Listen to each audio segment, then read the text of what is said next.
Bueno, buenas tardes a todos. Muchas gracias por venir en este día que no está muy apacible ahora mismo, pero bueno, siempre es un placer el poder escuchar buena arquitectura, hablar de buena arquitectura, como va a ser el caso. Y le damos las gracias a Alfredo Payá por ser la segunda vez que atiende a nuestras peticiones y se desplaza a Asturias para poder contarnos un poco de su obra. Como bien comentaba, hace 10 años estuvo, y quizás el Alfredo Payá que estuvo entonces haya sufrido algún cambio en su manera de hacer respecto a lo que está haciendo en la actualidad. A lo largo de la conferencia nos lo comentará y podremos verlo, ¿no? Si me permitís, voy a hacer una lectura de una parte pequeña de su muy largo currículum para que sepamos un poquillo más de Alfredo.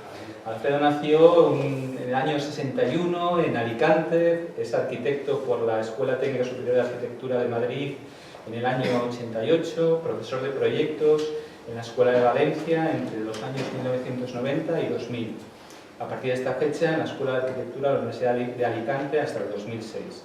Ha sido profesor en la Universidad Internacional de Cataluña de 2007 a 2008, colaborador de Máster Historia de la Proyectación Arquitectónica en la Universitat de Asturias Roma III,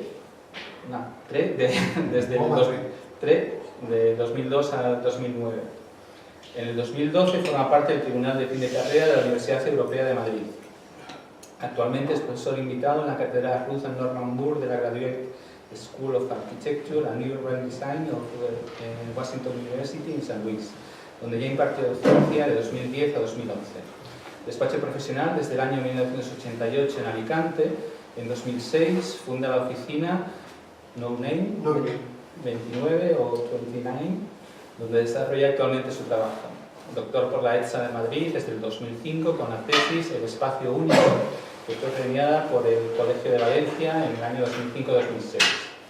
Su obra construida ha sido premiada en numerosas ocasiones, entre las que destaca el Premio Architecti del año 88, el Premio de la Fundación Camuñas del mismo año, los premios del Colegio de Valencia de los años 96 y 99 y la selección en las ediciones número 4, 5 y 6 de la Bienal de Arquitectura Española.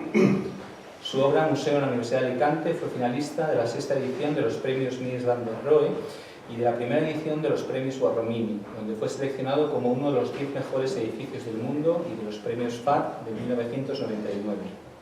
Ha ganado el concurso de ampliación de la Diputación de Alicante, Europan 1 en Burriana, Castellón, Museo de la Universidad de Alicante, Centro de Tecnología Química en la Universidad de esta misma provincia, el Centro de Juventud de Cuart de Poblet en Valencia, Conservatorio de Música y Danza de Ibiza y Formentera, Instituto de Educación Secundaria en Playa Flamenca y la sede social del Colegio de Economistas de Alicante. Sus proyectos y obras han sido publicadas en diversos medios nacionales e internacionales. Profesor invitado en diferentes talleres de trabajo, seminarios y encuentros, entre los que destacan los realizados por las escuelas de Harvard, Florencia, Venecia, Roma, Valencia, Salzburgo, Quito y Arsenal de París. Director del 7º Taller de Arquitectura de la Bienal de Arquitectura Española, organizada por el Ministerio de la Vivienda y el Consejo Superior de los Colegios de Arquitectura de España en el 2005. Participante en gran número de exposiciones, destaca la exposición Young Debate Ibero-American Architecture en la Graduate School of Design de Harvard University y su selección para representar al pabellón español en la 7ª y 8ª edición de la Bienal de Venecia. Sin más, les dejo con Alfredo Payá. ¿Tenemos un puntero láser? Bueno, muchas gracias por la invitación y muchas gracias por la presentación. Sobre todo, me alegra que estos colegios, por pequeños que sean, no siguen manteniendo esta costumbre, ¿no?, de invitar a gente y de crear, digamos, estos encuentros, ¿no? Me gusta ya llamarlo así entre compañeros, ¿no? Como decías tú antes, estuve aquí hace 10 años, han pasado muchas cosas, entre otras cosas, bueno, todo el fenómeno este de la crisis, etcétera, ¿no? Pero a mí me gustaría, bueno, aceptando que es una situación complicada para los arquitectos, ¿no? Pero por otro lado, ver el lado positivo de esta situación y un poco lo que ha generado a partir de aquí un poco esta idea de se acabó la fiesta, ¿no? Y volvemos a empezar, ¿no? Que es un poco también, en cierta manera, lo que yo también he hecho, ¿no? Volver a empezar, de cierta manera, porque cuando irrumpe la crisis, digamos, se rompen muchos eslabones, ¿no? De una cadena que ya llevaba mucho tiempo funcionando, ¿no? Y bueno, hoy he planteado una conferencia, la he titulado algo más que un edificio. Me gusta ponerle nombre a las conferencias porque me gusta transmitir, aparte de lo que puede ser mi obra, que también la veréis, me gusta transmitir alguna idea, algo que de alguna manera quede en el imaginario en este caso, de la ciudad, ¿no? De Gijón, ¿no? Y quería empezar con una... lo titulaba algo más que un edificio porque quería contar de alguna forma la oportunidad que se produce a la hora de hacer un edificio de generar algo más, ¿no?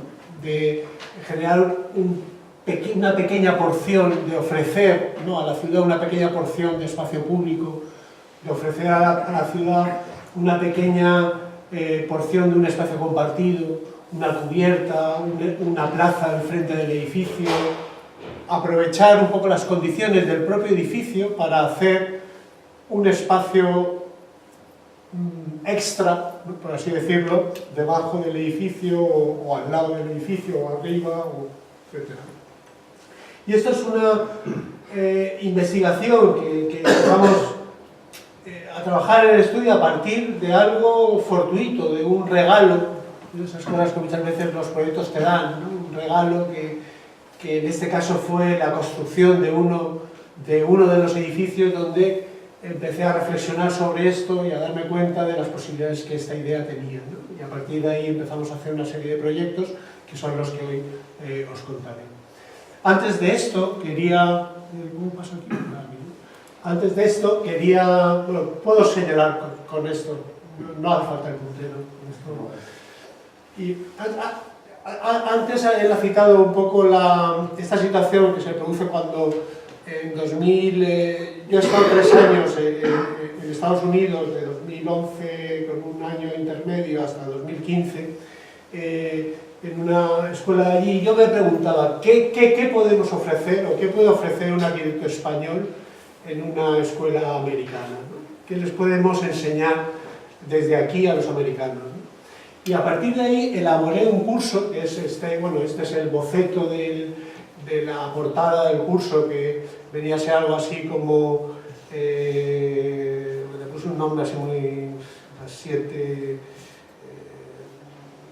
no me acuerdo muy bien ahora mismo, ¿no? Pero eran como 7 asuntos importantes para explicar la complejidad en la arquitectura, ¿no? Y para explicar de alguna manera, yo quería transmitir de alguna forma de qué va esto, ¿no? O sea, cómo un arquitecto formado en Europa, ¿no?, construye su cabeza, por así decirlo, y lo que hago es pues casi contar esto, ¿no?, allí, ¿no? Y entonces para esto elaboré como este juego de la tela de araña, ¿no?, que explica de alguna forma la complejidad de la arquitectura. Yo creo que los arquitectos somos de los pocos personajes que todavía manejamos complejidades, ¿no? Yo creo que esta es la gran cosa que podemos explicar a los demás, ¿no? Es decir, cómo las profesiones se han ido especializando mucho, pero al final, cuando uno tiene que construir un edificio, lo construye desde la complejidad.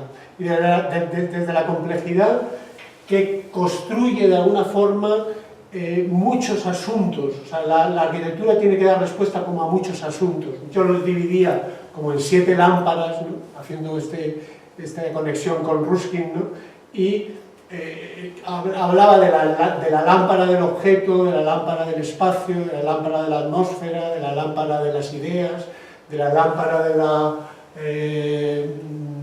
de la realidad. y de la rampa, y de la lámpara de la... me falta una del objeto, ¿no? Entonces, como hacía como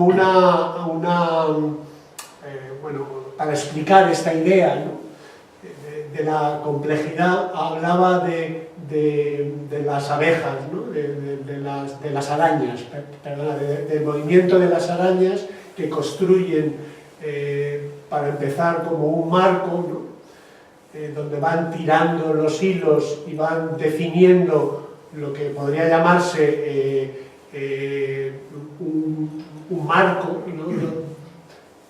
Y a partir de aquí, ese marco que es un poco, podríamos decir, en el mundo de la arquitectura sería como todos estos asuntos, ¿no?, el objeto, la idea, la atmósfera, todos, a partir de ese marco se va al centro y hace un movimiento en espiral, un primer movimiento en espiral en un sentido al que yo describía como, digamos, como la conexión con la historia de la arquitectura, ¿no? Y cuando ya ha terminado este movimiento vuelve hacia atrás para reforzar el hilo, y yo lo asimilaba con lo que es la producción y el proceso creativo en la arquitectura, ¿no? Con lo cual construía con estos 7 asuntos, la idea, el concepto, la atmósfera, la materia me faltaba antes, el objeto, el espacio y la realidad, construyo como unas clases en las que hablo de cada una de estas cosas y cómo todas ellas tienen que estar presentes en un proyecto de arquitectura, ¿no? Con lo cual había cerrado, digamos, todo el proceso, primero, ese siempre conexión con la historia de la arquitectura, y por otro lado, esa siempre conexión con el proceso creativo, ¿no?, que es un proceso muy interesante y muy desconocido, ¿no?, y que yo siempre hablo de él con un cierto desconocimiento, ¿no?, porque no sabemos muy bien cómo creamos la arquitectura. Recientemente he leído un libro que os lo recomiendo, es un libro fantástico, bueno, es un artículo realmente de una conferencia de Stefan Weiss, que hablaba precisamente de esto, ¿no?, del misterio de la creación artística, ¿no? Y ahí cuenta él todo este proceso de creación que tiene que ver con el autor, con el artista, y que muchas veces es hasta incluso desconocido por él. Me llamó mucho la atención porque yo siempre intento desnudar, o sea, siempre intento contar mis proyectos explicándolos desde el origen, ¿no?, explicando las cosas que no se ven. Aquella conferencia que di hace 10 años era de lo que no se ve a lo que se ve, ¿no? O sea, de lo que no se ve, que queda oculto tras las obras en tu despacho, en tu mesa, ¿no?, a lo que se ve, que al final es la obra, ¿no? Y Stefan Weiss habla de una cosa muy bonita, muy bonita, ¿no?, que es que dice que el artista no lo sabe ni él cómo lo hace, porque está como él habla de que está como en éxtasis. Éxtasis quiere decir fuera de sí, porque él dice que la obra realmente, o sea, que la creación artística realmente pasa por el autor, pero está en la obra, ¿no?, por así decirlo. Pasa porque el autor no es consciente, ¿no?, está fuera de sí cuando está creando. Pone ejemplos muy bonitos de Mozart, ejemplos muy bonitos de Händel, de Beethoven, de las dos formas. A Mozart le salía directo, a Beethoven estaba, digamos, como estudiando una nota y la otra, y al final hacían obras geniales los dos. Y él recurre a una cosa muy curiosa, que es a la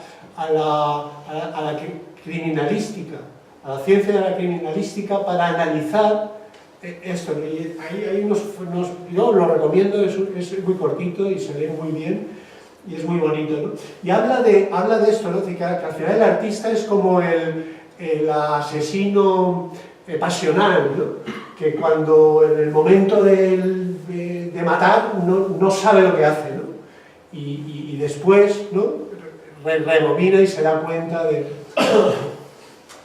Y ahí para mí siempre la producción de arquitectura siempre tiene ese punto, ¿no?, en el cual uno no sabe muy bien de dónde vienen las cosas, ¿no?, Pero lo que sí sé es que vienen de la biografía de uno, ¿no? Vienen de las cosas que le han pasado, de los libros que ha leído, de las experiencias que ha tenido, etcétera, etcétera. Y bueno, tampoco me quiero enrollar mucho con esto, pero sí que me apetecía como introducir la conferencia con esta idea, porque tiene que ver de alguna forma con mi manera de trabajar, ¿no? Y tiene que ver con esa forma de entender la arquitectura como la construcción de ideas, ¿no? Y traía previamente unas imágenes, aunque esto no es de esto de lo que voy a hablar, pero bueno, luego al final de la conferencia yo creo que sí que seréis capaces como de enlazar tanto lo de las arañas como esto que voy a contar ahora, como la obra que la contaré después. Y vienen a colación estas imágenes porque quieren explicar cómo las obras de arquitectura y los procesos creativos y en definitiva las obras vienen siempre de alguna situación especial. Por ejemplo, en este caso, en estos dibujos de Vitruvio, que estén inspirados, ¿no?, en el estudio, ¿no? Aquí sería el caso del estudio de la historia de la arquitectura, ¿no?, en el estudio de los templos griegos, ¿no? O esta experiencia de Le Corbusier cuando atraviesa el océano Atlántico la primera vez que va a América, ¿no?, y que fruto de esto elabora toda su teoría para construir la unidad de habitación, ¿no? Esa idea del paquebote, del edificio ciudad que él desarrollará tan maravillosamente en la Unité de Marsella. O muchas veces algunas veces viene como de la observación de un fenómeno atmosférico, ¿no?, como en esta obra de Diller y Escoffidio, el Blur Building, ¿no?, de Neuchâtel, ¿no?, un lago en Suiza, ¿no?, que viene de la imagen de una nube, ¿no? O sea, él imagina una nube, ¿no?, y realmente construye un edificio que es una nube, ¿no? Construida además, el propio edificio es una estructura muy ligera, pero al final el material base del edificio es el agua, ¿no? El agua, la aspersión esta de agua que produce este efecto tan fantástico, ¿no? O el viaje que hace Enrique, se me cruzan los nombres, Enrique Miralles, ¿no?, cuando recorre toda Escocia hasta llegar a Edimburgo y va viendo en el paisaje estas barcas volteadas que los escoceses las utilizan como casas, ¿no?, y que al final son estas imágenes, ¿no?, las que él llevará de alguna manera al Parlamento, que al final, o en definitiva, aunque parezca esto un poco así heroico, es en la casa de todos los escoceses, ¿no? O la observación de la geografía plasmada en el vaso aquel en el florero, ¿no?, de Alvar Aalto, o el movimiento de las algas en el fondo submarino que inspira los pilares de sección variable en la mediateca de Sendai, ¿no?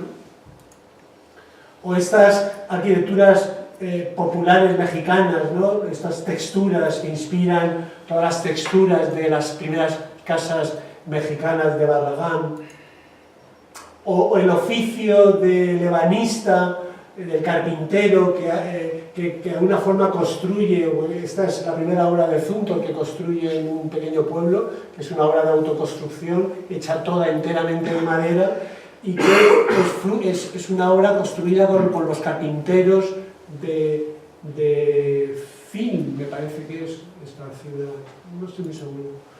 O muchas veces la observación de una determinada situación de apilamiento en las canteras, ¿no?, de los elementos que ayudó a Soto de Moura, ¿no?, a hacer esta torre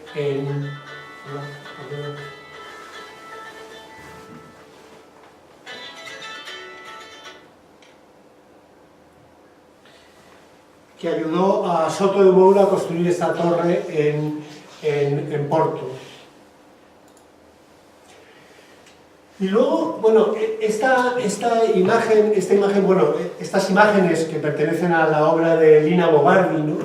Estas sí que, digamos, ahora estoy entrando de lleno en el tema de la conferencia, ¿no? En esto de algo más que un edificio, porque estos edificios de Lina Bobardi, esta arquitectura de Lina Bobardi, que es un ejemplo de esto que decía antes, ¿no? De cómo la arquitectura muchas veces se convierte en un espacio público, ¿no? Se convierte en la acción de la gente, ¿no? Y en algo que no estaba previsto, ¿no? En algo que no estaba previsto, pero que de repente estas son imágenes del CES Pompeya, o esta imagen fantástica del Museo de Arte Contemporáneo, ¿no? Que queda convertido, o sea, es ya el lugar donde todos los habitantes de Sao Paulo, ¿no? Se reúnen cuando hay alguna manifestación o cuando hay un concierto, es decir, la cubierta del edificio se convierte en este caso en una gran plaza pública, ¿no?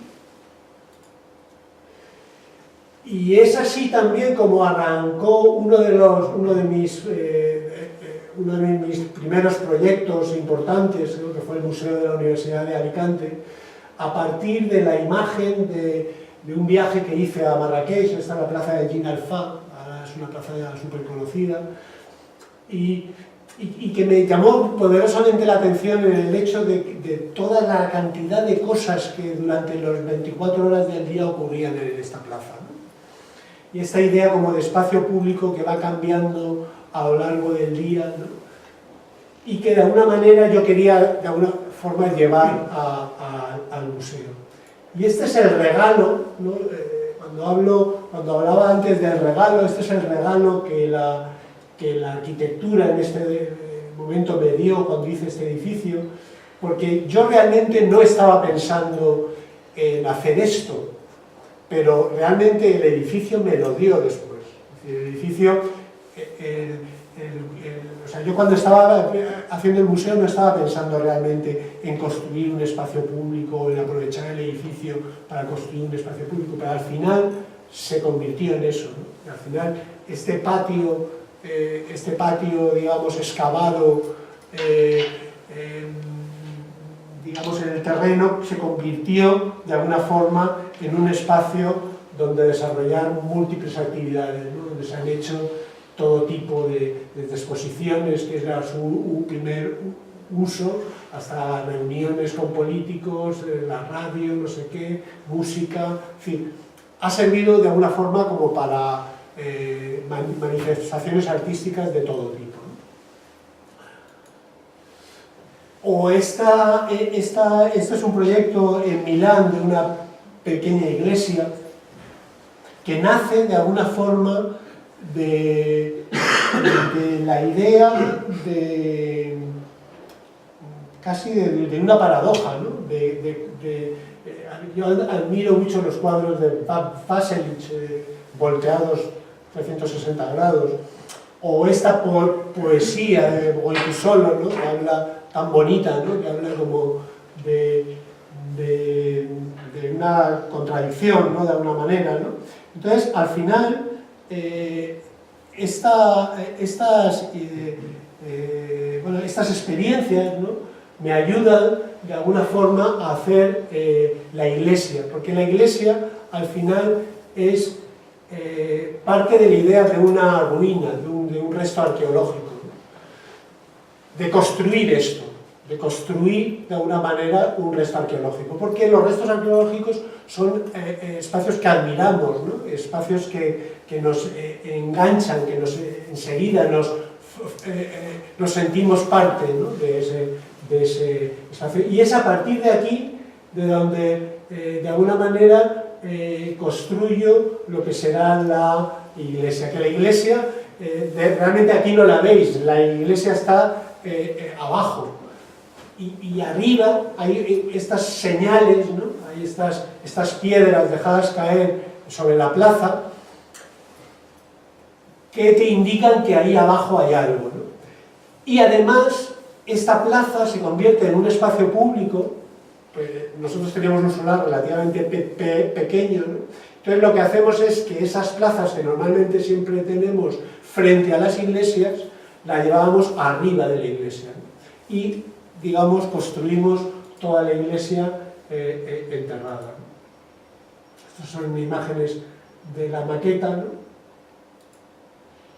El espacio enterrado, que tiene mucho que ver con las cosas de Chillida, ¿no? Y el espacio, el plano de arriba, ¿no? Que tiene que ver un poco con las piezas de Serra, o esta concretamente me parece que es de Serra, ¿no?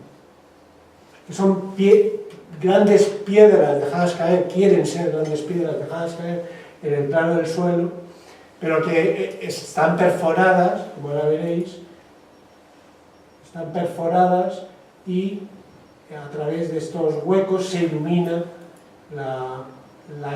realmente la iglesia que está debajo, ¿no? Esto es la iglesia, la casa del cura, una pequeña capilla, un comedor y unas aulas, ¿no?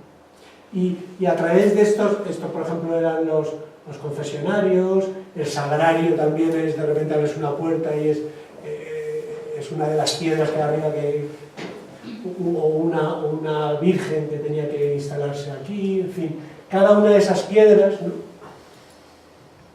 Esta es la sección, lo pensamos construir todo en hormigón, y todo en la excavación. De alguna manera, cuando llegamos ahí al solar, esto estaba en las afueras de Milán, era un solar ahí, bueno, lleno de escombros de todo tipo, botellas de vidrio, maderos, piedras, ladrillos, ¿no? Entonces la idea de alguna forma del edificio es hacer una especie de opus caementicium contemporáneo, ¿no? Que era como un hormigón que conceptualmente estaba construido con todos esos materiales que encontramos en el solar, digamos triturados, ¿no? Y buscando como la forma de amalgamarlos y construir como una sola pieza, ¿no?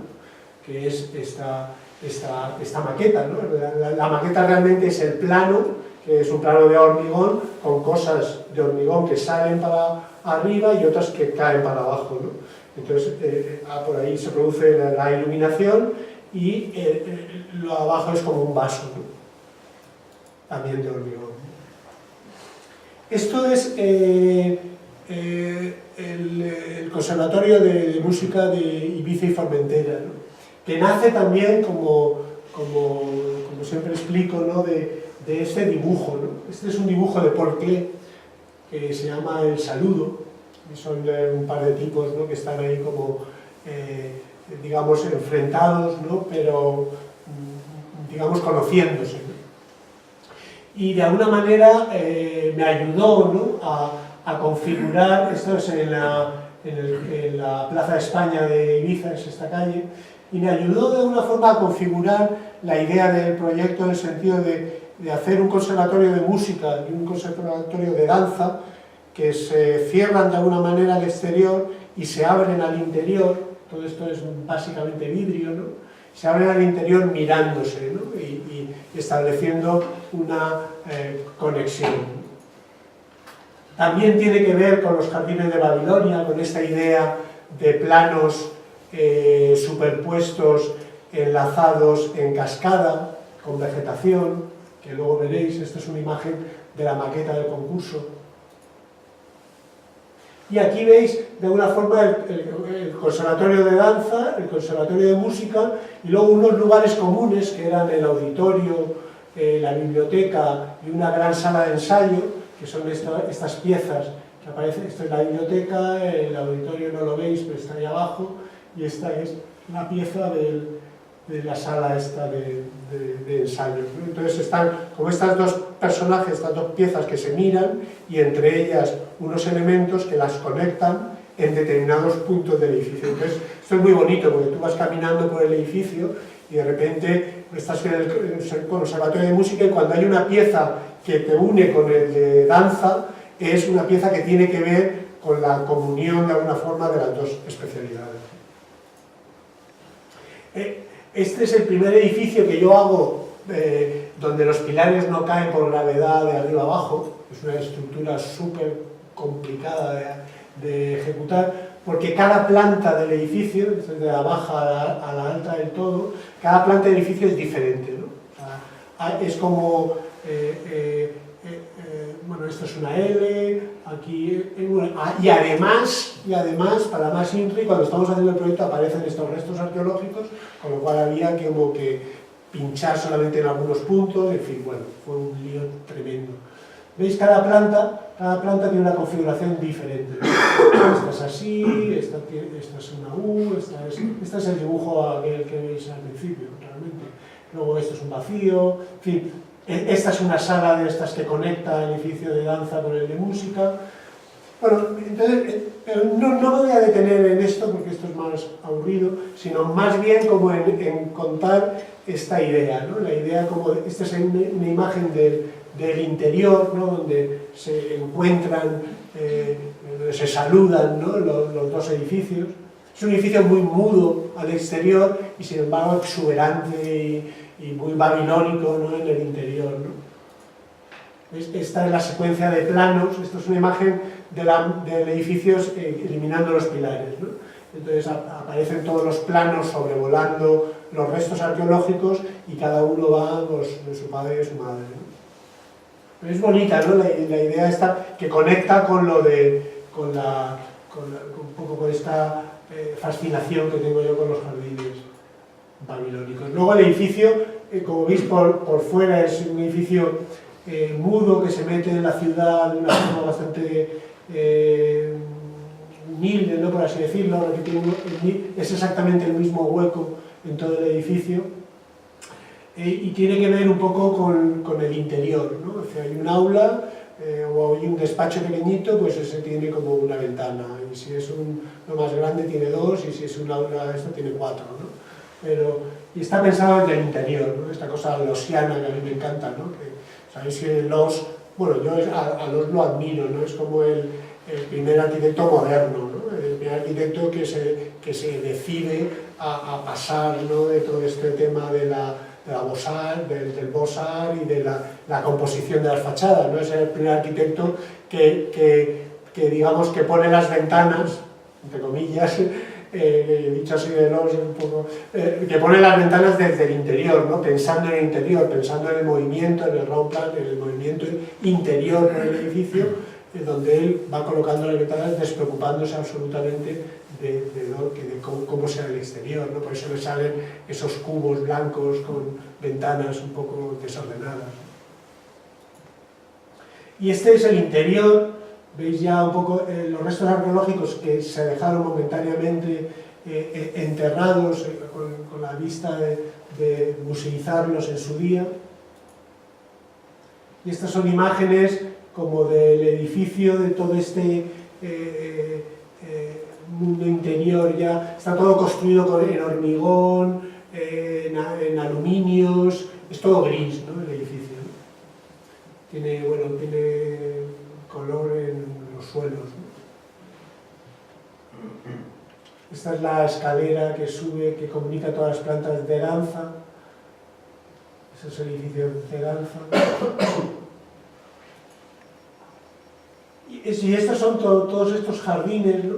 Luego también me gustaba mucho, aquí en el edificio me gustaba mucho la conexión con la ciudad, ¿no? Porque al final estás ahí dentro, que un edificio poroso, ¿no? Un edificio con muchos huecos, con muchas perforaciones, ¿no? Y con naturalidad, ¿no? En la imagen anterior, no sé cómo volver antes. Bueno, igual sale alguna otra.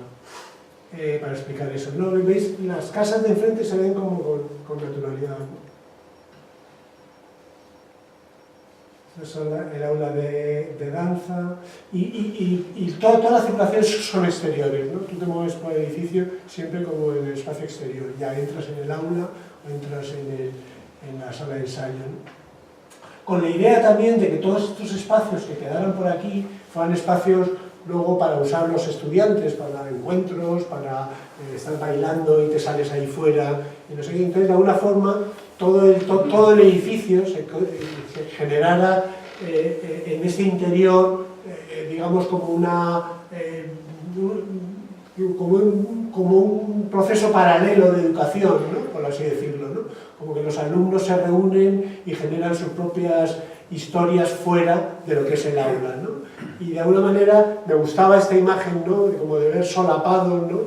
La enseñanza arreglada y por otro lado la cosa esta espontánea de los alumnos, de los encuentros. Yo siempre digo que yo donde más aprendí en la Escuela de Arquitectura de Madrid fue en los pasillos, ¿no? O sea, los pasillos de la escuela era como el lugar donde siempre ahí se cocía todo, ¿no? Luego entrabas en el aula y ya, ¿no? Escuchabas obviamente, ¿no? Pero ahí ya, o sea, había como dos enseñanzas, ¿no? La enseñanza que te transmitían tus compañeros que estaban liados en no sé qué, el que estaba haciendo la práctica de urbanismo con el otro, el tal, los juntábamos allí, ¿no? Y todo eso para mí fue mucho más enriquecedor, bueno, mucho más, no debo decirlo, pero fue tan enriquecedor como lo fue esa enseñanza arreglada y ordenada de los profesores. El edificio genera como estos espacios, ¿no? Que muchas veces serían espacios perdidos, ¿no? Y que aquí pues se integran con los espacios de circulación, etcétera, y se usan como también pequeños jardines, ¿no? Y esto es lo que decía antes, ¿no? Que de repente, bueno, como en la biblioteca sobrevuela esto, tal, no sé qué, y de repente como aparece ahí un huerto en el fondo, ¿no? Y el edificio en ese sentido, luego cuando entras dentro, así como, eso es una cosa que también me gusta mucho hacer, ¿no? En los edificios, ¿no? O sea, tú ves el edificio por fuera y es como un muermo, ¿no? De edificio, ¿no? Pero de repente entras dentro, ¿no? Y es como otra cosa, ¿no? Completamente diferente, ¿no? Y esa situación, que me gusta mucho explorar siempre en los edificios, ¿no? Como, de alguna manera, yo lo entiendo, ¿no? Yo al menos lo entiendo como una manera de relacionarte con el usuario, ¿no? Es decir, como que el usuario tiene que hacer un esfuerzo para entender por dónde se entra, cómo te mueves, y de alguna manera de ese aprendizaje o de ese movimiento por el edificio, yo también soy un defensor de los espacios de circulación. El espacio de circulación me parece como lo más importante de un edificio, cómo te mueves por el movimiento dentro del edificio, ¿no? Y esta cosa de descubrir, ¿no? Con el movimiento el edificio y de una forma totalmente, en el museo por ejemplo ocurre, ¿no? Tú llegas al museo y tú no sabes por dónde entras, tú ves ahí una caja flotando ahí en un vacío, todo rodeado de agua y dices aquí por dónde se entra, ¿no? Pero ese proceso de llegada al edificio, ¿no? Al final descubres que hay una rampa por la que te cuelas y entonces ya luego descubres el edificio detrás, ¿no? ¿Sí? Ese tipo de procesos me interesan a la hora de producir los edificios. Esta es la sala, es un efecto bastante bonito porque como la estructura se convirtió en un reto, ¿no? Como decía antes, ¿no? Pues yo al final quería también, yo no suelo exhibir las estructuras, siempre me gusta luego taparlo todo, ¿no? Y hacer cosas como más limpias, pero aquí me apeteció como mostrar la estructura, ¿no? Y entonces hicimos un techo, que es un techo de polimetacrilato, bastante grueso, colgado del techo que hace la concha acústica, ¿no? Y por lo visto dicen que yo no soy un entendido, ¿no? Pero dicen que funciona muy bien, que se escucha bastante bien. Luego hicimos operaciones muy sencillas de acústica, es decir, hacer un fondo absorbente para romper el eco y hacer unas paredes reflectantes, pero cortas y diferentes, ¿no? O sea, no son paralelas. O sea, es acústica de andar por casa. O sea, no es ni de Virginia Arau ni de nadie.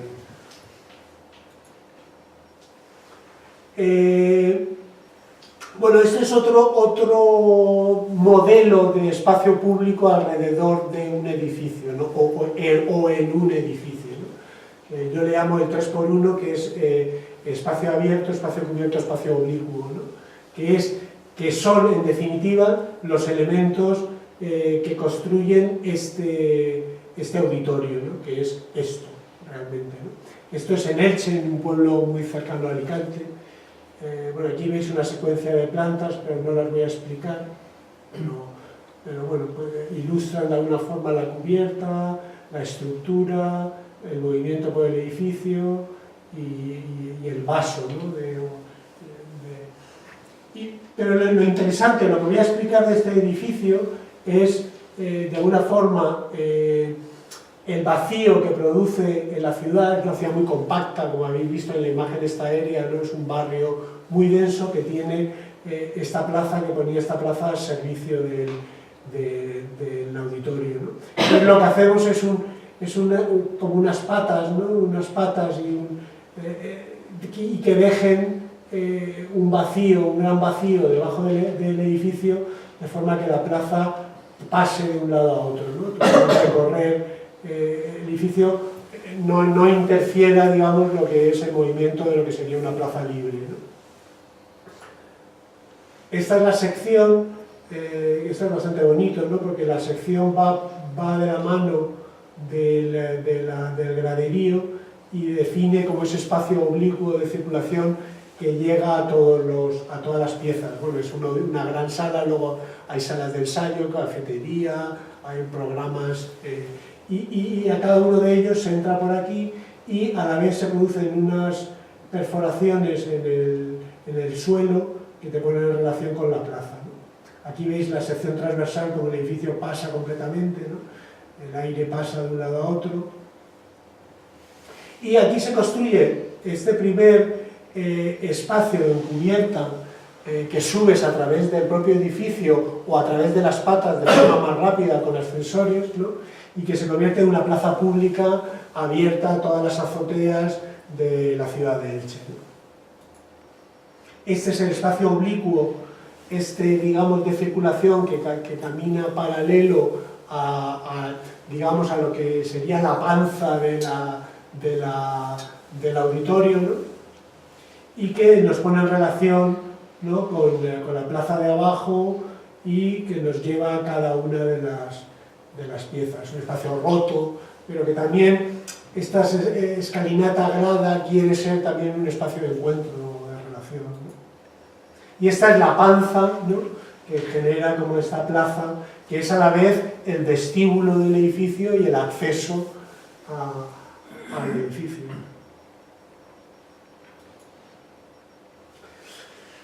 Y bueno, no sé si veis una conexión entre la imagen anterior y esta, pero la hay en el sentido esto es un bloque de viviendas protegidas en Alicante, y también un poco, si veis, se define esta misma idea, ¿no? La idea de un espacio público en la planta baja, ¿no? Que permite como definir casi una plaza de altura, ya que las circulaciones se llevan a la planta segunda, las circulaciones de acceso. Ahora luego explicaré, si tengo tiempo, la forma de apilar las viviendas para conseguir esto. Pero la idea importante aquí que quería transmitir es esta transversalidad, esta permeabilidad transversal, que lo que hace es construir un espacio público debajo de las viviendas, ¿no? Un espacio público que a la vez es una plaza en doble altura y que además consiguen unas condiciones climáticas excepcionales, ¿no? Es decir, nosotros tenemos un clima muy duro, tenemos unos veranos muy duros, muy calurosos, ¿no? Y realmente aquí en este espacio se bajan casi del orden de 4 o 5 grados con respecto a la temperatura que tienes en el exterior, ¿no? Porque funciona muy bien la ventilación cruzada y además el propio edificio genera una sombra potente sobre el plano del suelo, ¿no? Aquí se producen como los dos accesos con dos escaleras, los bloques se deslizan ligeramente y se genera un espacio de circulación en el centro. Aquí la idea fundamental de este edificio es de alguna manera, o sea, la mayor reflexión que hay aquí, pasaré algunas imágenes, ¿no? Bueno, aquí veis la secuencia de plantas, pero yo creo que no tiene mucho interés que las cuente pormenorizadamente. La sección, esto quizás sí contaros esto, es decir, que las viviendas se entra o por esta planta o por esta. Entonces tú tienes unos áticos que entras por aquí y subes y tienes los dormitorios arriba, o entras por aquí y tienes los dormitorios abajo. y estas son unas viviendas también en dúplex que entras por aquí y tienes los salones y los dormitorios abajo. Con lo cual, arriba tenemos de las 32 viviendas, 16 son áticos, que tienen unos patios estupendos, que no sé si habrá luego alguna imagen por ahí, y en las otras 32 también son en dúplex y tienen estas calles, ¿no? De forma que todas las viviendas tienen como espacios exteriores. Nosotros, ahí en el Mediterráneo, vivimos mucho en la calle, vivimos mucho al exterior, pasamos muchas horas al día al exterior, en las plazas, en las calles, en los pueblos de todo el arco mediterráneo. Es típico comer, cenar, pasar allí, ¿no? Entonces hay una conexión muy intensa, ¿no? Entre la arquitectura que yo hago y el lugar donde vivo, ¿no? De alguna forma, ¿no? Pero no es eso lo que iba a contar, sino sino que aquí lo que nos planteamos para hacer estas viviendas es una cosa que yo creo que es muy importante. Yo la aprendí, digamos, bueno, en muchos sitios, ¿no? Pero es este proceso de romper con la idea de que una vivienda tiene que ser, digamos, un zaguán, un ascensor, una escalera, subir, bajar, A y B, o sea, derecha e izquierda, ¿no? Es decir, exprimir este proceso al máximo, ¿no? O sea, elongar, alargar este proceso desde la calle a la casa lo más posible, ¿no?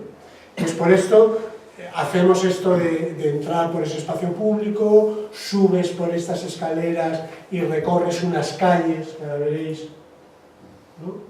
Entras por el espacio público y recorres estas calles que son como calles de pueblo, ¿no? Donde la gente saca las sillas y las mesas allí, ¿no? Y donde ocurre un montón de cosas, ¿no? Entonces, desde que estás tú en la calle, ¿no? Pisando la acera, ¿no? Pasas por todo este espacio público, subes, hablas con un vecino, no sé qué, llegas aquí, recorres esta calle, en fin, hasta que llegas a la puerta de tu casa, ¿no? Pasa mucho tiempo, ¿no? O sea, este proceso de estiramiento, ¿no? de todo el momento, o sea, que todo el proceso desde la calle a la puerta de tu casa, ¿no?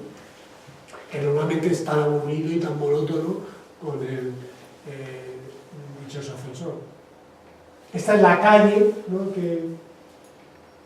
Y esto es un poco lo que se produce allí en las casas, ¿no? Que la gente saca una mesa, se pone allí, desayuna, en fin, se vive de alguna forma estos espacios de circulación como formando parte de la propia casa, ¿no?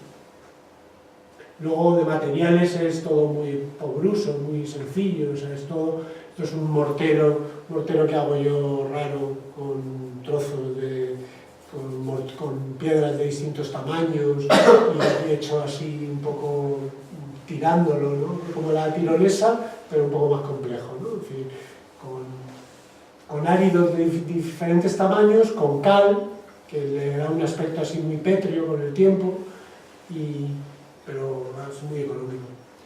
Y luego todo esto son vigas de hormigón in situ, y estos son los pavimentos, son pavimentos de gran espesor, son unas grandes losas de hormigón prefabricado que actúan de forjado, ¿no?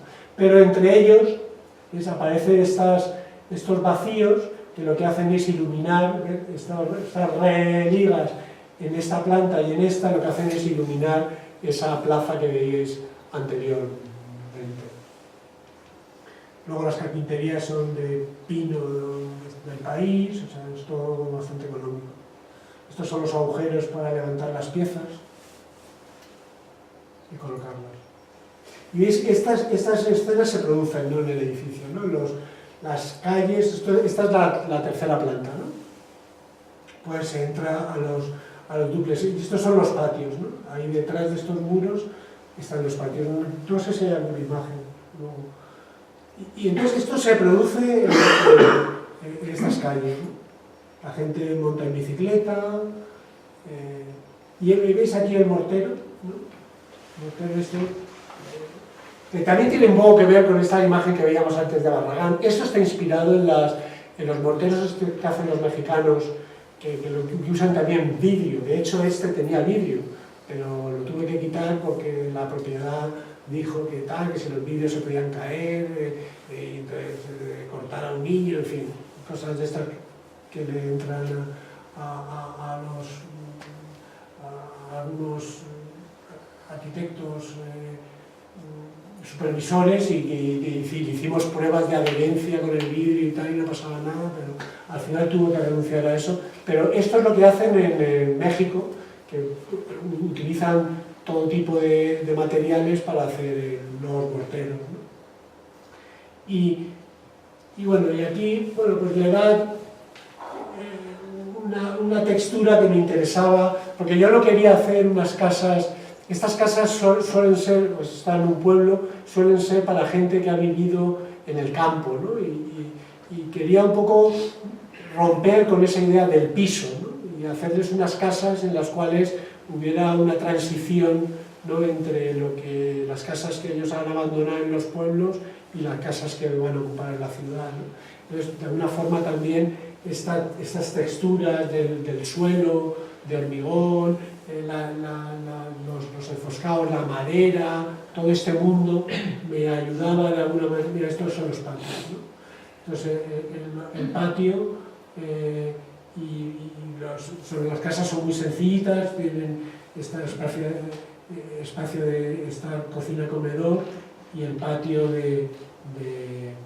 este también se convirtió en un espacio de uso de la vivienda, ¿no?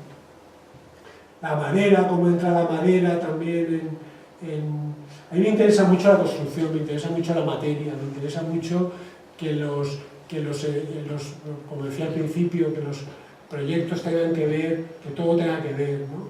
Que la atmósfera que quieres conseguir la consigues con una determinada materia, que el espacio tiene que ver con esa materia, tiene que ver también con el concepto del edificio, con las ideas, con la atmósfera que quieres construir y la realidad que tienes.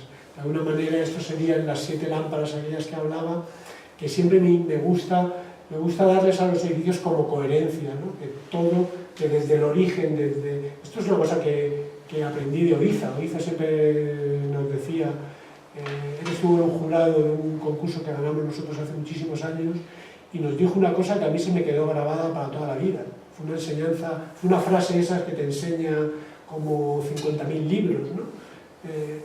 Me dijo, era el edificio de la Diputación del año 85, es este concurso. Yo estaba todavía en la escuela, me encontró Iza por ahí y me dijo, y entonces le dije, ¿qué le ha parecido? Tal, no sé qué, y dice, ¿saben tenéis una cosa? No sé si ha venido aquí a Gijón alguna vez a dar una charla, o si lo conocéis alguno, pero es un personaje, os recomiendo que veáis los programas que hay de él, los vídeos y todo esto, porque es un tiempo fantástico, ¿no? Me dijo una cosa, me dijo, por la escalera, corriendo por ahí, no me hizo ni caso, pero el tío me dijo, construyan ustedes el edificio como lo han pensado, ¿no? Y a mí aquello se me quedó, y luego, claro, este tipo no decía ninguna tontería nunca, y yo decía, como lo hemos pensado. Y entonces, claro, ahí entendí esto de la coherencia, es decir, como ustedes tienen que... Era un edificio muy sencillo, unas cajas muy sencillas, muy tal, no sé qué, y de repente dije, claro, ya sé lo que quiere decir, o sea, que lo construyamos también así limpio, y al final, no sé por qué decía esto, se me va la... Sí, por la coherencia, ¿no? Por la búsqueda de la coherencia, ¿no? en los edificios, ¿no? Que al final... un material, o sea, un edificio puede ser de cualquier material, eso es cierto. Una idea, cuando aparece una idea y hay un concepto y tal, también puede ser de muchos, pero no puede ser de otros, tiene que ser de unos, ¿no? O sea, este edificio no podía ser de chapa, por ejemplo, ¿no? Este edificio no podía ser de canarista tampoco, ¿no? Porque entonces se hubiera recordado a estos pisos de las afueras de la ciudad, etc., ¿no? En fin, hay materiales que pueden ser y no pueden ser con la idea que tú llevas. Luego ya cada uno lleva su idea y luego, claro, por supuesto, yo he hecho edificios de chapa y de piedra y de ladrillo y de no sé qué, ¿no? Pero cada uno tiene su edificio, cada edificio, cada idea, cada proyecto tiene sus materiales, ¿no? Y hay que encontrar esos materiales que mejor ayudan a definir esa idea, ¿no? Bueno, esto es un sitio alucinante. Hemos recorrido como 4.000 kilómetros, ¿no? Esto es el fiordo más importante que nace de Oslo, y esto es un fiordo que tiene una altura, para que os hagáis una idea, como de más del doble que la Torre Eiffel, ¿no? 700 y pico metros. Es un sitio espectacular, ¿no? Se ha convertido ya en un lugar donde la gente va a pasar el día, ¿no? Y esto es un poco lo que voy a contar un concurso que en 2 fases que hicimos en Oslo para la construcción del Museo de Edvard Munch, ¿no? Y traía esa imagen porque al final la geografía fue como lo más potente que nosotros encontramos en Noruega, ¿no? Noruega es un país, como las ciudades son bastante anónimas, no tienen nada como de especial, bastante plano, ¿no? En el sentido de... ¿no? Y sin embargo la geografía es poderosa, ¿no? Entonces teníamos que hacer como un museo para Edvard Munch en Oslo, la ciudad donde él trabajó y donde él tenía ya un museo, ¿no? Y yo no sé cómo voy de tiempo, ni sé tampoco cuánto tiempo debo de estar. Son las 8. Vale, como tengo, siempre me pasa esto, ¿no? Como tengo la versión larga y la versión corta, ¿no? Entonces cuando veo que me he entretenido demasiado al principio, corto. O sea, tengo 2 posibilidades de terminar, ¿no?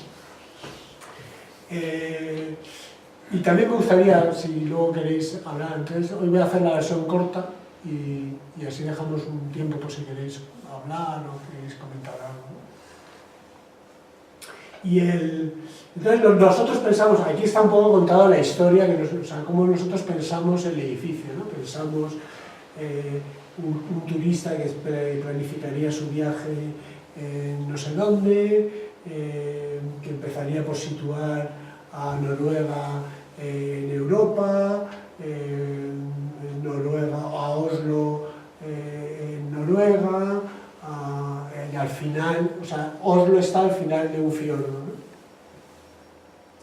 Y luego, bueno, pues el museo que estaba justo en la bahía, al final de la bahía, está justo al lado de la ópera esta que fue el premio Mies, ¿no? Y entonces nos imaginábamos como todo este recorrido. Y por otro lado, nos imaginábamos todo el mundo de Edvard Munch, ¿no? Edvard Munch, él trabajó muchísimo siempre con la idea del shore, o sea, el encuentro entre la tierra y el agua, ¿no? Tiene muchísimos dibujos de muchos cuadros que hablan de esto, incluso sus figuras, como veis allí, tienen que ver también con este mundo de las manchas, de los encuentros entre 2 situaciones muy diferentes, ¿no? Y esta geometría, ¿no? Que él utilizaba siempre, tanto en los paisajes como en las figuras, etc., ¿no? Entonces, de alguna manera, nosotros había como 2 cosas potentes, ¿no? Por un lado, el tema de la geografía, que lo habíamos descubierto visitando el país, y el tema de Munch, que lo habíamos descubierto observando sus pinturas. Entonces, al final, esto es el lugar. Entonces, lo que nosotros proponíamos, proponían, esto es el museo, esto es la ópera, esto es la bahía, ¿no? La bahía, el fiordo, ¿no? Pues así me hacia allá, Son unos islotes que hay por allí. Esto es el centro de Oslo, ¿no? Aquí estaría, digamos, como la ciudad, ¿no? A espaldas de esto, ¿no? Y nosotros, bueno, el concurso pedía el desarrollo de un proyecto para el Museo de Edvard Munch y por otro lado un desarrollo también de todas las viviendas, de un complejo de viviendas en este borde, ¿no? Entonces nosotros lo que proponemos es una geografía, ¿no? O sea, lo que proponemos es un edificio que es básicamente una geografía. Es algo que podía estar ahí, ¿no? Es algo que podía ser este islote, ¿no? Por así decirlo, ¿no?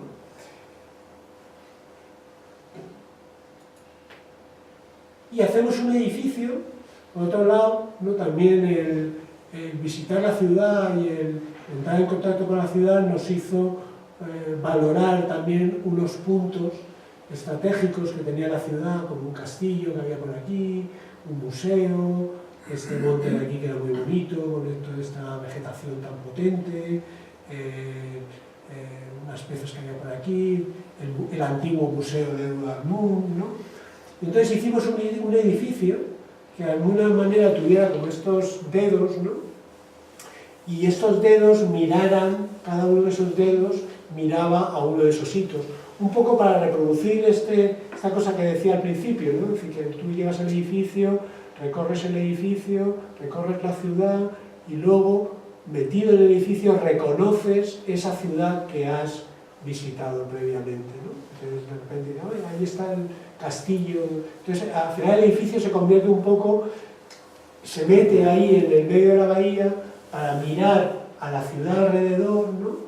Y de alguna manera esconder un tesoro que es, digamos, como la sala del museo, ¿no? Que queda como en un sándwich en el centro del edificio.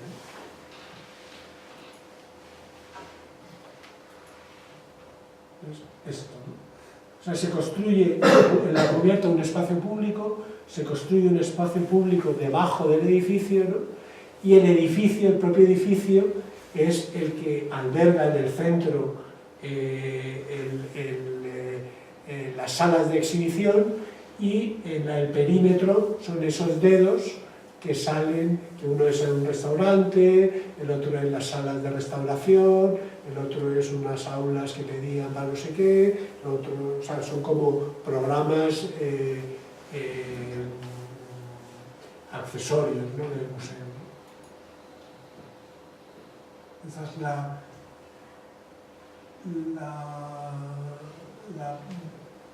plaza cubierta que se genera, el espacio de exhibición y la cubierta. Esta es la planta, por aquí se entra a través de una rampa desde la calle, ¿no? Aquí se produce como el ingreso, luego estos son y cada uno de estos dedos, los espacios de restauración, la cafetería-restaurante, esto eran unos talleres para niños, unas salas de reuniones y el espacio de la exhibición. Y este es el punto, por aquí se entra en el edificio, ¿no? Luego también, recorriendo la cubierta, se entra a distintas partes del edificio y luego también se puede recorrer por debajo o por aquí. Y también eran otros puntos de acceso. Y el edificio quiere estar aquí como ligado por eso hicimos la maqueta, no sé si hay una foto de la maqueta aquí, bueno, esto es un render, esto no es una maqueta.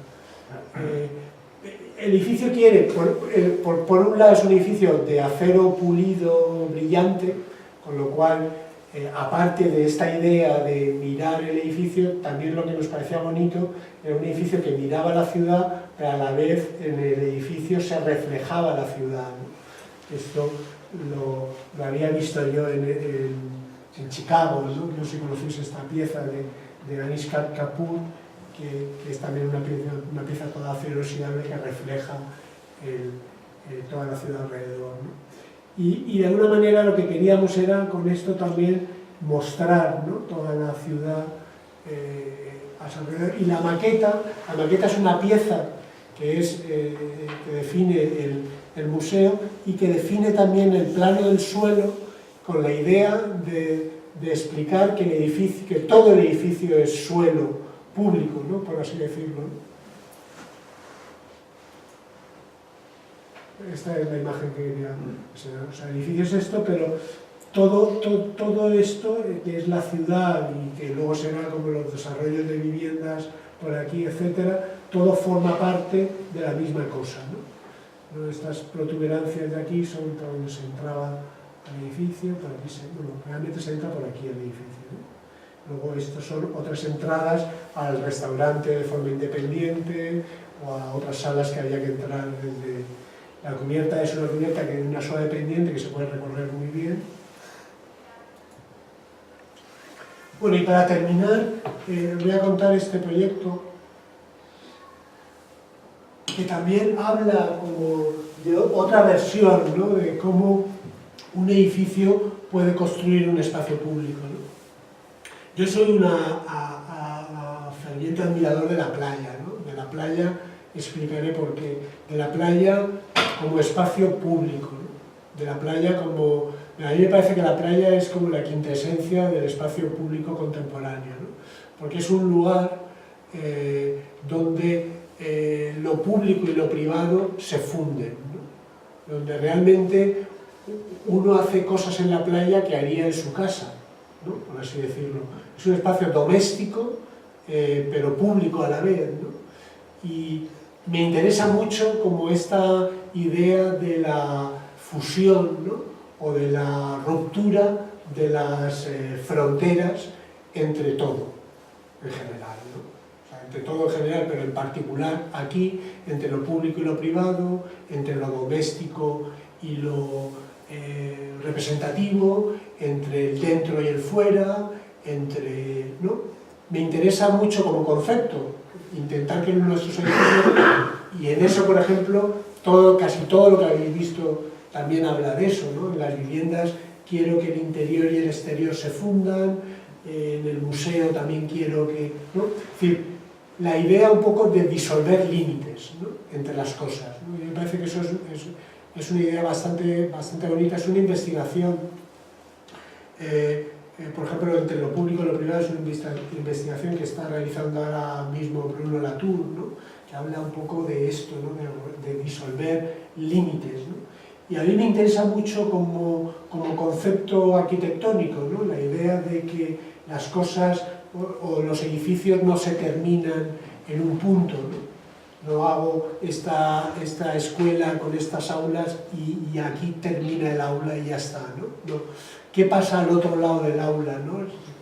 ¿Cómo ese límite entre el aula y el pasillo, entre el aula y la calle, ¿no? Se puede explorar y qué podemos, digamos, como proponer nosotros como arquitectos para, digamos, para que esos límites sean más borrosos, para que esos límites sean menos límites, menos frontera, ¿no?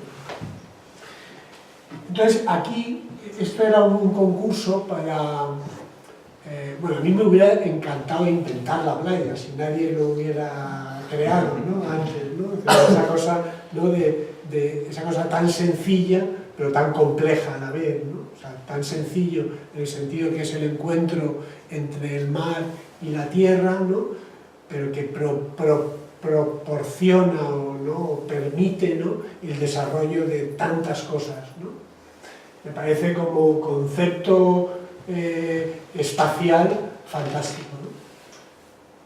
Y entonces, basándonos, ¿no? Un poco como analizamos de alguna forma todas las cosas esas que se desarrollan en la playa y cómo se desarrollan, y entonces empezamos a pensar, esto era para hacer fijaros para qué es para hacer una piscina cubierta en un pueblo de Suiza, en Glan, ¿no? Claro, dijimos, bueno, esto es estupendo, ¿no? O sea, vamos a hacerles una playa, ¿no? O sea, vamos a hacerles una playa allí, ¿no? Claro, ellos tienen fascinación por las playas, todos los europeos vienen a nuestras playas Entonces nos parecía también una manera como de conectar, ¿no? O sea, conceptualmente con el cliente. Y por otro lado también rechazábamos absolutamente de plano el concepto de piscina pública como lo llamábamos, como equipamiento, ¿no? O sea, esta idea como de piscina que es como un equipamiento público tipo, ¿no? O sea, que es un poco suizo, porque realmente luego el proyecto que ganó era así, ¿no? O sea, realmente nos equivocamos totalmente, ¿no? Pero sin embargo yo creo que hicimos un proyecto muy bonito en el sentido de intentar construir una ficción de alguna forma. También esto conecta con lo que hablábamos al principio, ¿no? Del acto creativo, ¿no? Es decir, realmente estábamos construyendo un mundo ajeno, ¿no? A lo que es el mundo de una piscina cubierta, ¿no? De una instalación de piscina cubierta. Y entonces analizamos pues, todas las cosas que ocurren, ¿no? En una playa, ¿no? O sea, cómo se aparcan los coches entre los pinos de tal, el espacio para tomar el sol, el espacio de la orilla donde juegan los niños, un espacio de relax, los charcos estos que se producen Entonces, cada una de estas imágenes tiene, digamos, una resonancia en el edificio, ¿no?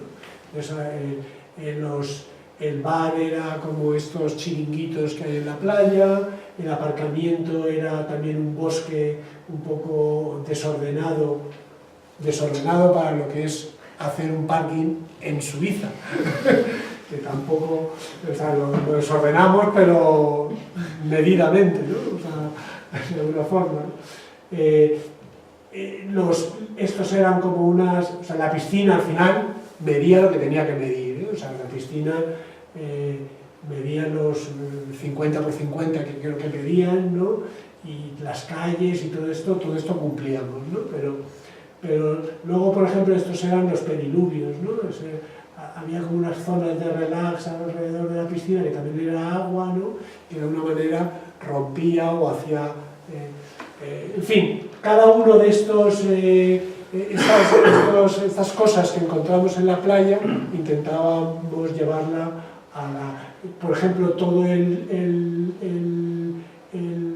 revestimiento interior, de esto era un espejo, con lo cual uno siempre estaba viendo como un supuesto horizonte, ¿no? Como esta línea del horizonte que uno ve siempre en la playa. Es decir, el edificio estaba cargado de gadgets, ¿no? Para explicar de alguna manera esta vida en la playa.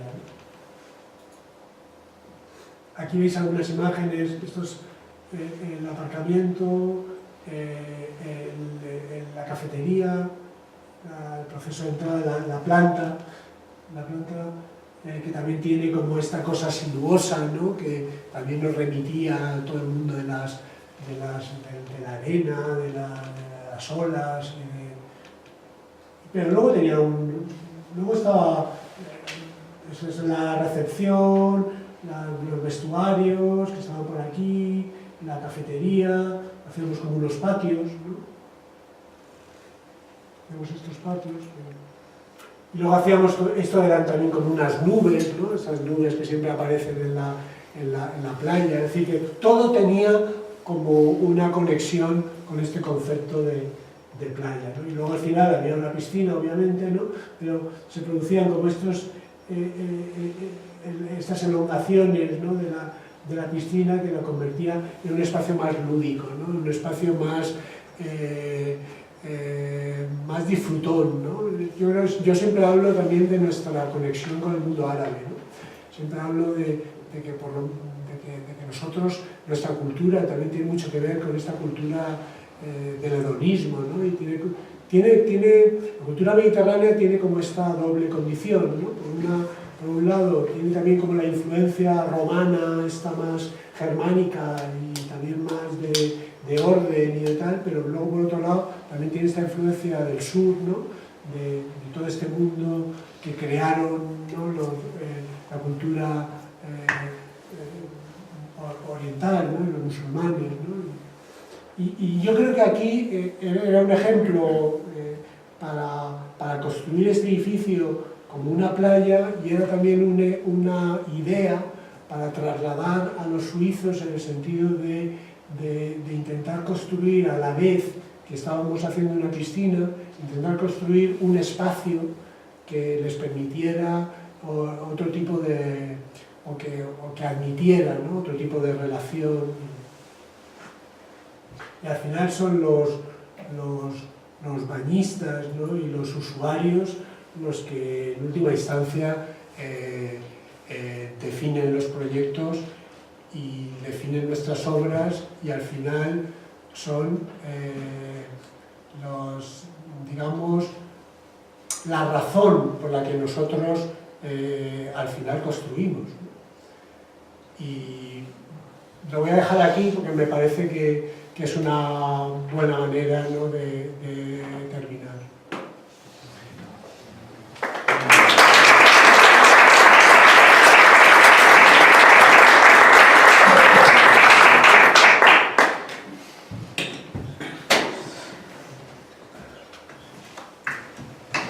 No sé si queréis... Bueno, ahora no sé si...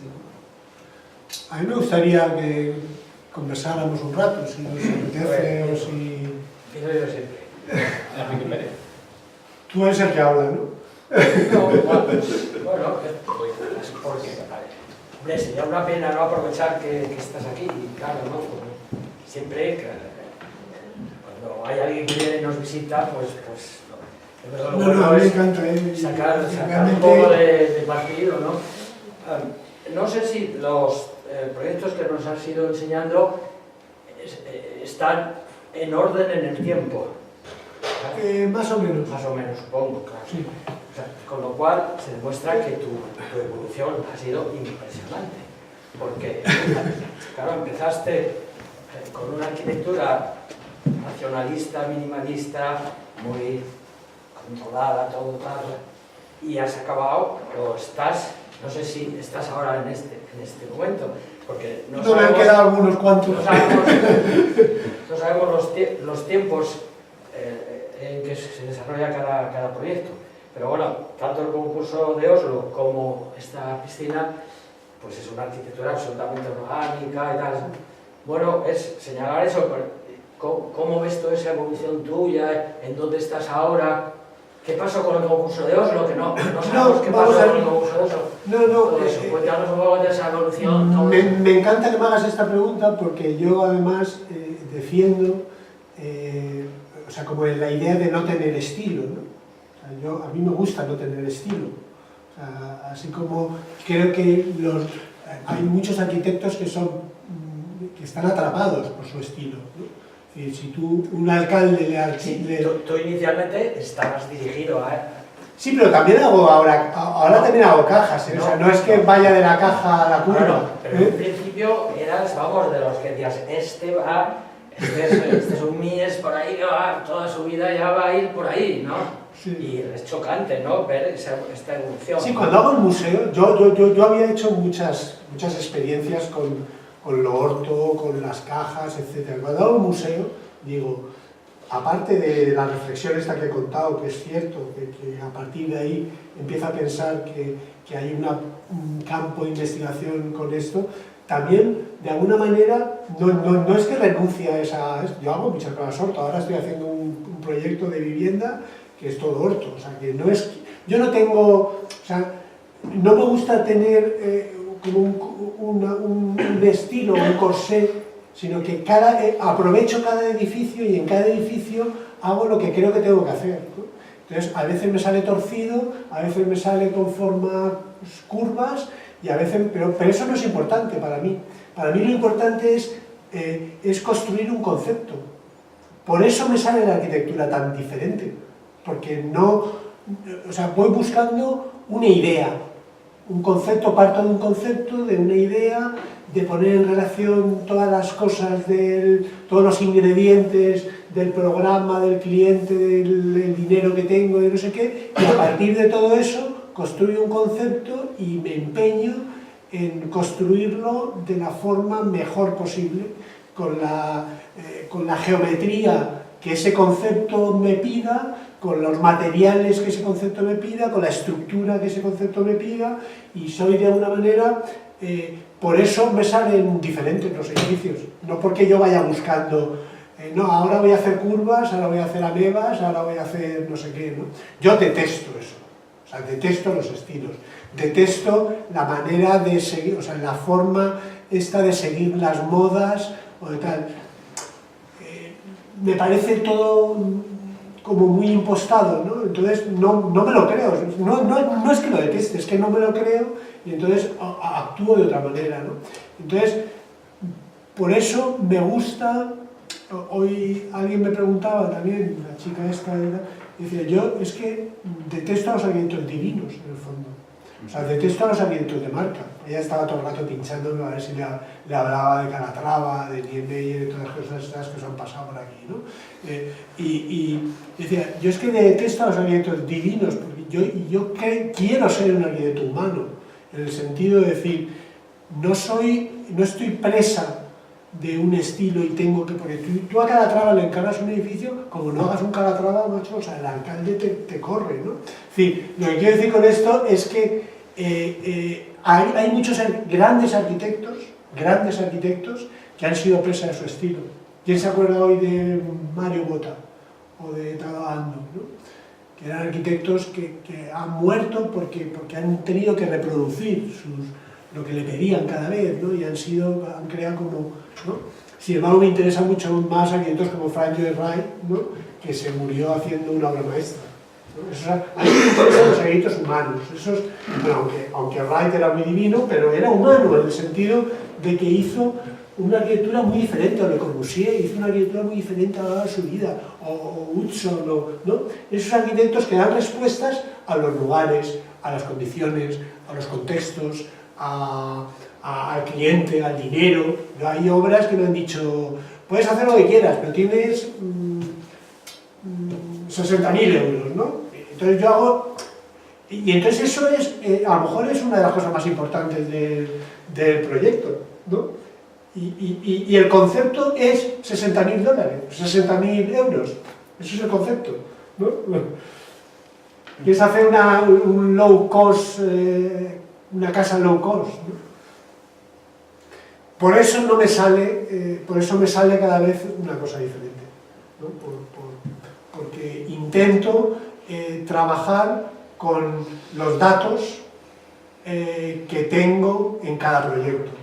Entonces, claro, eso es imposible que te salga con los datos que tú le metes. O sea, si pudiéramos hablar de que a un proyecto le metes una serie de datos, el presupuesto, el sitio donde está el solar, que tiene una forma trapezoidal, que tiene que mirar al mar o que tiene que mirar al puerto o al casco antiguo, no sé qué. Si tú eso le metes todos esos datos y siempre te sale lo mismo, eso es muy raro.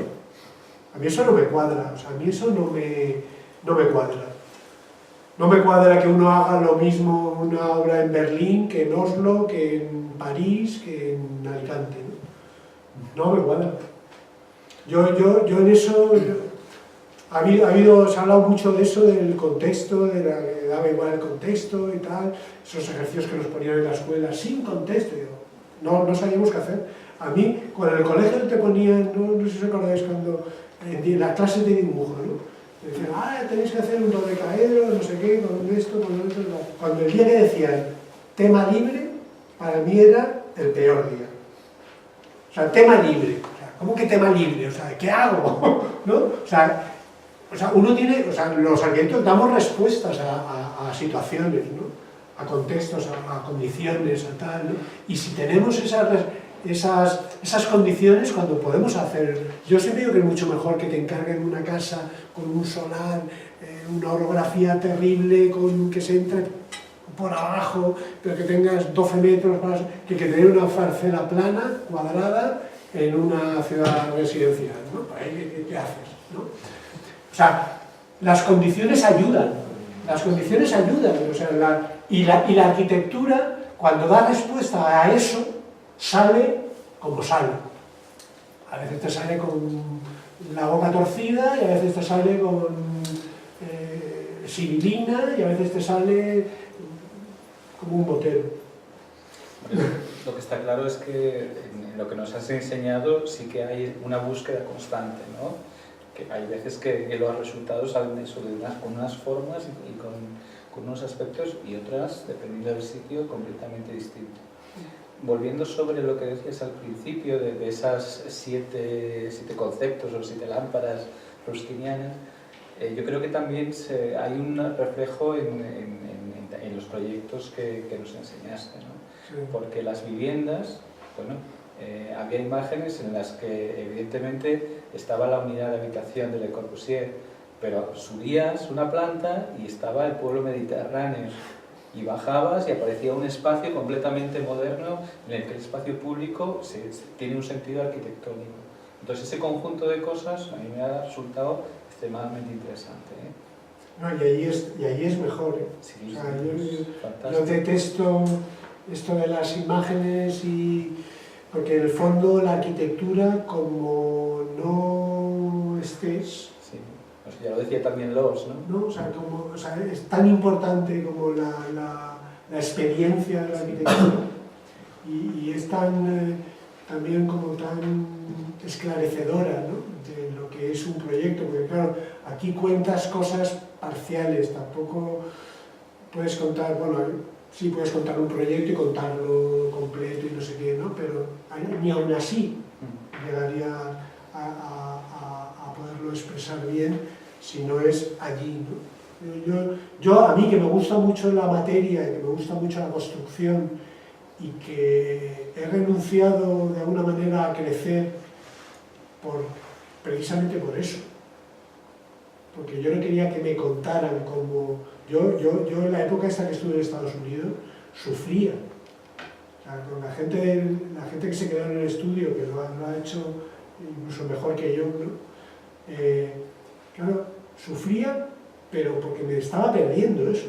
O sea, porque a mí me gusta reconocer en las obras, me gusta reconocer mis decisiones, mis dudas y cómo he resuelto esto y lo otro, ¿no?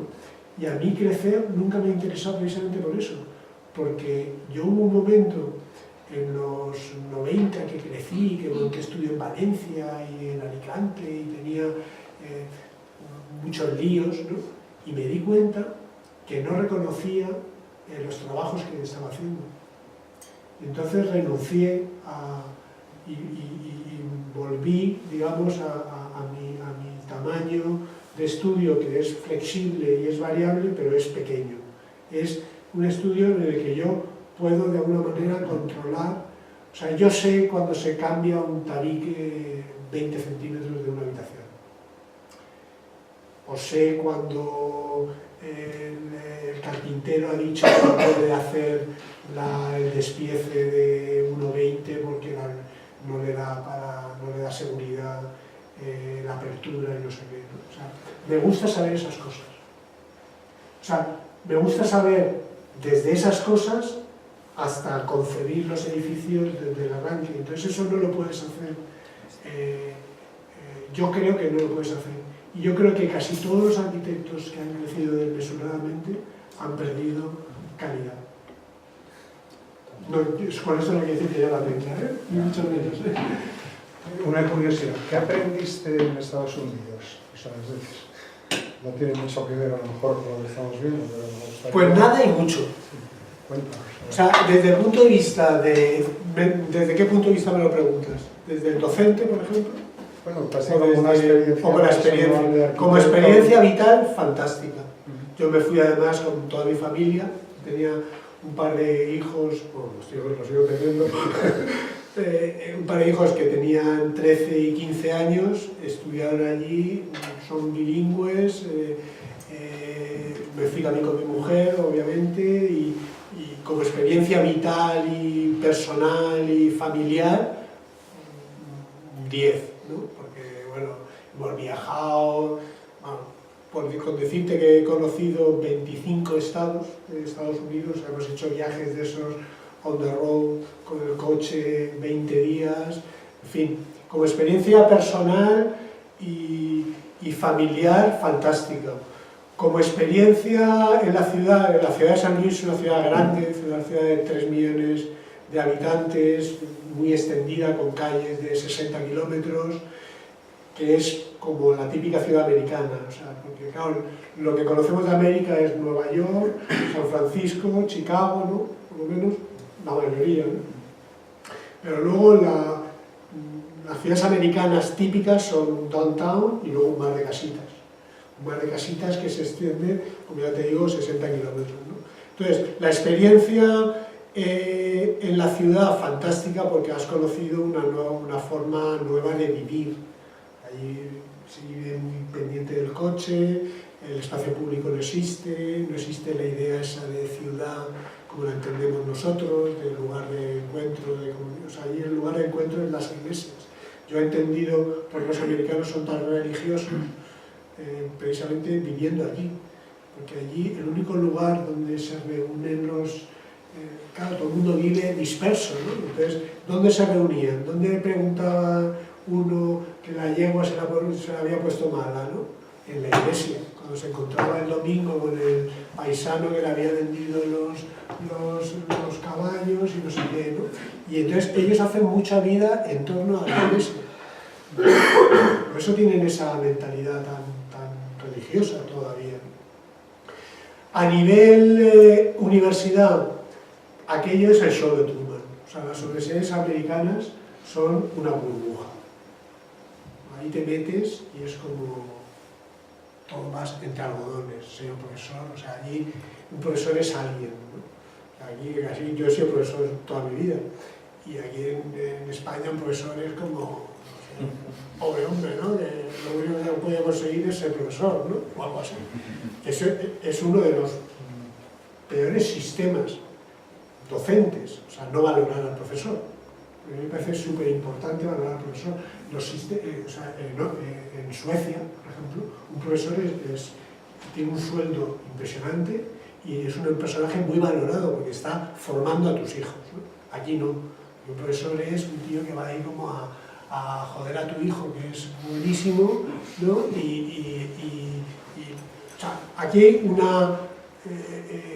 una visión de la docencia, yo creo que nefasta, y tenemos la educación que tenemos porque no solucionamos ese problema, ¿no?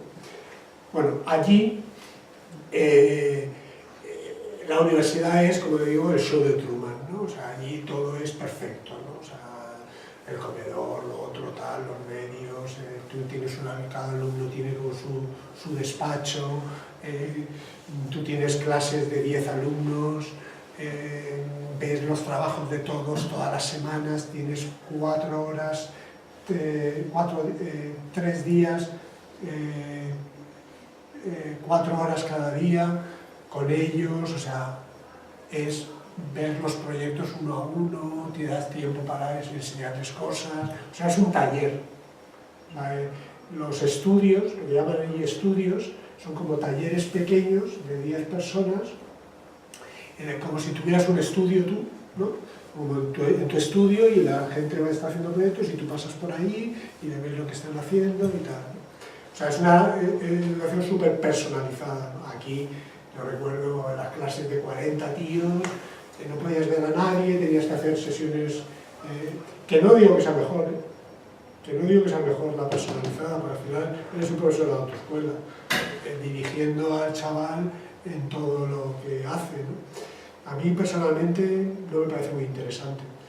Tampoco nos tienen nada que enseñar. Yo creo que nosotros estamos más avanzados en cuanto a procedimientos docentes en España, en las escuelas españolas, que allí.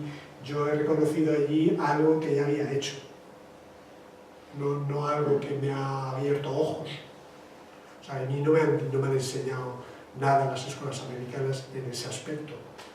Yo creo que aquí estábamos más avanzados, digamos que en procedimientos docentes, estamos más avanzados que allí. Pero en todas las universidades, incluso Harvard, está en Harvard también, y he visto allí lo que se cuece y tal, y en el fondo como sistema, lo que pasa es que aquello es un negocio. Las universidades son lobbies, son una máquina de hacer dinero. O sea, yo ahora voy a hacer unas viviendas en Alicante que el dinero proviene de los campus americanos. Los grupos estos que están apareciendo por España, estos grupos inversores, ¿no?, canadienses y americanos y tal, es dinero de las universidades americanas. Aquello es una máquina de hacer dinero. O sea, un alumno allí paga, en la escuela de donde estaba, un alumno pagaba $50.000 por curso. Un máster. Yo daba cursos cada año. Pero es que además pagan luego el alojamiento. Y luego además le montan los drugstores al lado de los servicios, con lo cual también las galletas que compran también se lleva un porcentaje a la universidad. O sea, es un negocio. Es un negocio. Luego, por otro lado, también son muy serios. Por ejemplo, una cosa que he aprendido allí, sí que es justo que lo diga, es como toda la exposición de los trabajos cuando se terminan los estudios. O sea, se convierte en un acto muy público y muy interesante, ¿no? Porque allí, así como aquí siempre llamamos, los profesores llamamos a otros profesores de otros sitios, no sé qué, allí llaman a empresarios, llaman a gente que tiene, también luego entiendes por qué, ¿eh? O sea que todo tiene un porqué. Todo se desmitifica. Cuando sales, todo se desmitifica, ¿no? Sí, pero esto se hacía bien, ¿no? Ahí se llamaba pues a gerentes de empresas de arquitectura, se llamaba a gente más variada, ¿no? A ver los proyectos, ¿no?, de los alumnos, ¿no? Y luego, claro, el sentido de esto es porque luego esos gerentes contrataban, ahí todos salen contratados. O sea, de mis 10 alumnos de cada curso, todos están trabajando. Cuando han acabado el máster, todos se han quedado en Estados Unidos, porque ahí son muy internacionales, las escuelas son muy internacionales, todas las escuelas tienen alumnos de todo el mundo, ¿no? Y como arquitecto, o sea, decir... La arquitectura está muerta, en Estados Unidos no hay arquitectos. O sea, los arquitectos en Estados Unidos, la arquitectura es muy mala. La arquitectura que se hace normalmente es muy mala. Ahí yo, por ejemplo, cuando iba de viaje, porque las grandes obras de los grandes maestros, estas son fantásticas, ¿no? Y esa arquitectura de esa época, yo me quito el sombrero, vamos, yo de la Casa Cascada me quito el sombrero, no me lo vuelvo a poner. Es decir, ¿qué diré yo? Lo de Mies, también es fantástico, lo de Dinkeloo, lo de Kevin Roche, lo de Saarinen, o sea, hay unas obras de esa época impresionantes, pero impresionantes. O sea, la Casa de Cascada es una maravilla. Es una maravilla de casa. O sea, espectacular. La Farnsworth. No, la arquitectura esa que todos conocemos y tal, esa arquitectura es fantástica. La arquitectura de hoy es un desastre. Yo preguntaba a los... Yo soy muy curioso y cuando me iba a Nueva Orleans, pues al profesor de Nueva Orleans que había en la escuela le preguntaba dónde tengo que ir y tal. Y me señalaba así, vete a ver este museo que es una maravilla, no valía nada. Bueno, no valía nada, estaba bien, era correcto, estaba bien hecho y tal, todo lo que tú quieras, pero no era... De hecho, ¿cuántos arquitectos americanos conocemos hoy? Muy pocos. Y las obras, por ejemplo, de Stephen Hall son un desastre, muy malas. Está mal que diga esto, ¿no? Pero esto lo de John Dean, estos que están tan de moda ahora, Diller y Escofidio, esto es una basura. Todos estos edificios que han hecho, el High Line, que todo el mundo habla, el High Line es fantástico, pero el High Line es fantástico la idea. Y la idea de los medioambientalistas que hicieron toda la jardinería y todo esto para la arquitectura. Es un desastre, parece de un alumno de elementos. una vía, una maderita que se gira así, que forma un banquito. Eso es la arquitectura de Diller y Escofidio, o sea, es muy flojito. Y todos los edificios estos que ha hecho, ese bar que tiene la cubierta así, frente al Lincoln Center, fíjate, ni más ni menos que frente al Lincoln Center, ¿no? En Nueva York, es muy malo. Y la escuela que tiene enfrente, que también es gente que no tiene experiencia. O sea, son tíos. Diller y Escofidio, estos son mayores. Y estos han empezado a construir hace 4 años, como quien dice. Y han estado toda su vida siendo profesores, haciendo un penthouse a un amigo en no sé dónde, y haciendo un bar, y no tienen oficio. Entonces, de repente, les encargan una escuela y quieren hacer todo lo que saben. Entonces, ¿qué les pasa? Porque de repente te hacen un espacio público que son 3 escalones y una cosa así que tal, en un triángulo de 4 por no sé qué, enfrente del edificio, y luego dentro te hace una grada que no cabe, en fin, no tienen medida, no tienen oficio. Entonces hacen como arquitectura como lo haría casi un alumno que empieza a construir. O sea, por eso digo de alumnos de elementos, porque son como un alumno que sale de la carrera sin ningún oficio y de repente le encargan un bar enfrente del Lincoln Center. El tío no sabe lo que hacer. No ha adquirido un oficio y un control de una cosa que es complicadísima, que es pasar de la maqueta, de los dibujos, a la realidad. Yo siempre lo digo, o sea, lo más difícil que hay en la arquitectura es coger unos dibujos, mira que te has hecho dibujos, maquetas, renders, no sé qué, tal, pero la obra te sorprende enormemente, o sea, la escala. Entonces eso, con el paso del tiempo, vas cogiendo una cierta destreza, pero yo no la tengo. O sea, yo todavía sigo cometiendo muchos errores de escala y de tamaños, de proporciones entre las cosas, porque por mucho que haya estudiado, por mucho que haya visto una obra, luego el paso a la realidad es sorprendente, porque tú piensas una habitación de un tamaño, pero luego el material, el color, la textura, no sé qué, te cambia. Una ventana, una cosa que aparece ahí, que de repente no habías contado con ello, porque nunca te habías subido a la 5ª planta del solar a ver que se ve un campanario allí. Entonces dices, joder, he dejado aquello cerrado, ¿no? Voy a abrir un hueco. Yo, por ejemplo, cambio mucho en las obras, cambio un montón. Es complicadísimo y no es nada recomendable, pero yo no puedo resistirlo. Hay veces que te das cuenta de cosas en la obra y además si tú no estás así y te paseas por allí, además sin operarios ni nadie, porque yo siempre voy a las obras así, yo voy un día a la obra y luego voy yo otro día yo solo. Porque cuando vas a la obra no te dejan nada, no te dejan ver nada. Todos te van como tapando agujeros y llevándote para donde quieren, que yo voy otro día y ya veo todo. Pero no sé por qué estaba diciendo esto. Pues estamos hablando de América. Bueno, claro, de Diller y de Escofidio y de la arquitectura americana de hoy, que es un desastre. Otra pregunta. Una curiosidad muy de pie a tierra.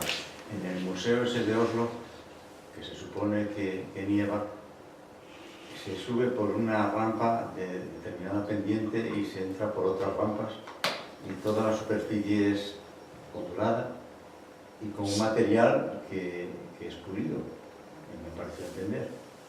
No, si te has fijado en las imágenes de la cubierta no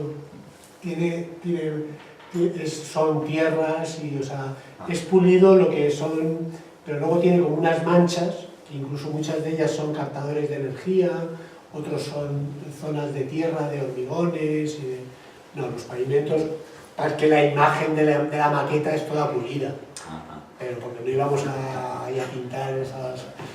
Ya me quedo aquí. No, luego todas esas cosas están, y los pasos, antideslizantes. De hecho, uno de los problemas que tienen en la ópera es que no pueden subir por eso. La ópera es de piedra, todas las cubiertas de la ópera así de piedra, no sé si habéis visto fotos con gente, son fotos en verano. Yo cuando fui en invierno no dejaban subir, precisamente por eso que dice usted, por todo el tema de la nieve y de las superficies deslizantes. Por eso, que nosotros fuimos antes, vimos eso y tomamos buena nota de eso. Lo que pasa es que en la maqueta sí que está representado todo el edificio como si todo fuera pulido, pero no lo es. De hecho, yo creo que es más bonito que no lo sea. Exactamente. ¿Una pregunta más?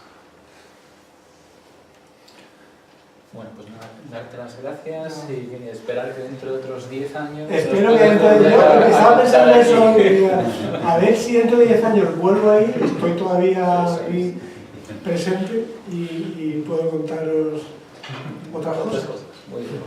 Muchísimas gracias.